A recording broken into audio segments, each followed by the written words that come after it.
UNICEF Executive Director, Ms. Anne Veneman, has announced a $5 million incentive package aimed at rescuing the ailing Zimbabwean health sector. Speaking at the end of her two-day visit to Zimbabwe, Ms. Veneman highlighted the need for major stakeholders to put children at the forefront of their collective agenda. I've had several meetings with stakeholders, members of the government, ministers, President Mugabe, as well as many other stakeholders, members of the donor community, members of the NGO community.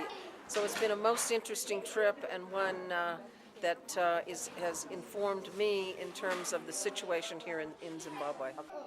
The visit by Ms. Veneman, the first by a head of a UN agency in 3 years, comes at a time when Zimbabwe is faced by an unprecedented cholera outbreak, which has claimed more than 2,000 lives over the last 4 months, and a heightened humanitarian crisis, which has seen the collapse of the health and education sectors in the country. During her visit, Ms. Veneman visited the Budariro Cholera Treatment Centre, one of 70 set up in response to the raging outbreak.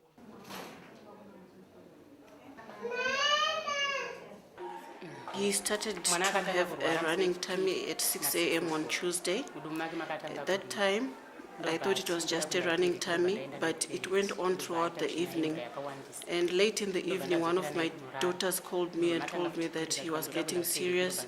His eyes were turning in and he was appearing very weak.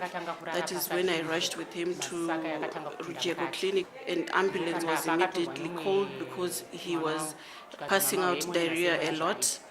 We were rushed to Budiriro, where the treatment center for cholera is. Zimbabwe's cholera outbreak has been aggravated by failing social services in Zimbabwe.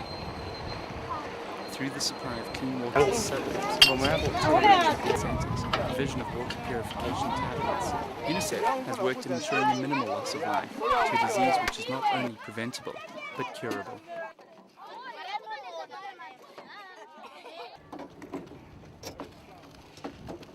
While the situation seems to be improving somewhat, at least in the center we visited, there still is not control of this epidemic. And we understand that in rural areas it continues to progress, and so much more needs to be done to address cholera. Ms. Veneman also visited an orphan care project in Maputo. The project was set up as a catch-up learning facility for orphans who have not enrolled in formal schools. In the face of mounting problems in Zimbabwe, orphan vulnerability has increased in the areas of food security, school attendance, and healthcare. Under the program of support in Zimbabwe, UNICEF is supporting over 250,000 Zimbabwean orphans to meet their health, educational, and medical requirements. As Zimbabwe's social and economic decline continues, UNICEF has committed itself to helping heal an ailing system.